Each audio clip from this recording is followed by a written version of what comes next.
অনেক সময় রাষ্ট্রপ্রধান অথবা সরকার প্রধান চলে আসেন, সেটা যদি দেশে কোনো এমার্জেন্সি সেরকম হয়, সেরকম অবস্থা যদি হয়।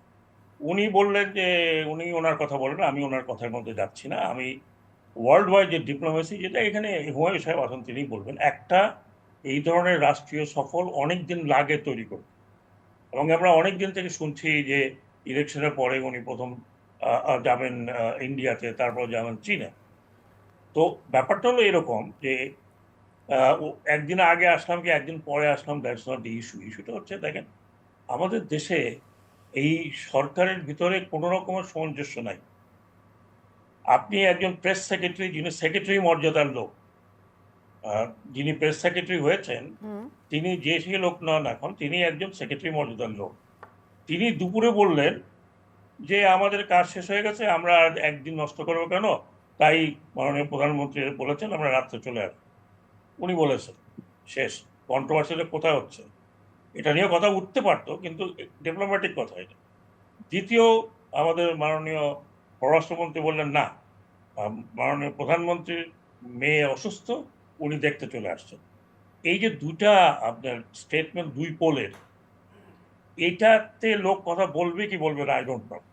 যদি না বলে তাহলে আমি বলবো যে আমরা একেবারে সবাই মূর্খ সুর্খ মানুষ, আমরা কিন্তু বুঝলাম না, দুজন দুই রকম কথা বললেন। আমি আসি আপনার পয়েন্টে, জি যেগুলো স্যার।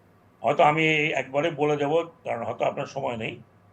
হুমায়ুন কবির সাহেব আছেন, তিনি হয় আমাকে সাপ্লিমেন্ট করবেন অথবা করবেন না। কতগুলো ইস্যু, একটা ইস্যু আমি ফাইন্যান্সিয়াল ইস্যুর কথা বললাম। আপনি মনে রাখবেন যে মাননীয় প্রধানমন্ত্রী এমন সময় সফরটা করছেন, ভারত থেকে তিনি আসছেন, সেখানে ওনার এই কতগুলো কথা নিয়ে দেশে অনেক কথাবার্তা হয়েছে, বিশেষ করে যে ট্রেন থ্রু যাওয়ার বিষয়টি। ঠিক তার পরে পরে আপনি নোট করেন প্রশ্ন মধ্যে, তার পরে পরে একটা আমেরিকান ডেলিগেশন আসলো, যারা পূর্বতন তাদের যে আন্ডারস্ট্যান্ডিং ছিল তিব্বতের, সেইটা বাদ দিয়ে বলল তিব্বত ইজ ডিসপিউটেড এরিয়া, এবং একটা ডিসপিউটেড, এইটা চীনের অংশ নয়, চীনের অংশ ছিল না, এটা নিয়ে ফার্দার আলোচনা করতে হবে দালাই লামাকে। সেটা আবার ভারতের সমর্থন দিল। তার মানে কি? তার মানে হচ্ছে যে এইখানে আপনি একটা জিও পলিটিক্যাল সমস্যা তৈরি করে ফেললেন। আপনাকে মনে রাখতে হবে যে 1962-তে ভারত আর চীনের যে যে সমস্যাটা হয়েছিল, সেই সমস্যার সমাধান আজ পর্যন্ত হয়নি। কিছুটা সমর্থন হয়েছে, এখন আবার নতুন করে। কিছুক্ষণ আগে হুমায়ুন কবির বললেন যে সাউথ চায়না সি এবং ফিলিপিন্সের সাথে আলাদা হবে।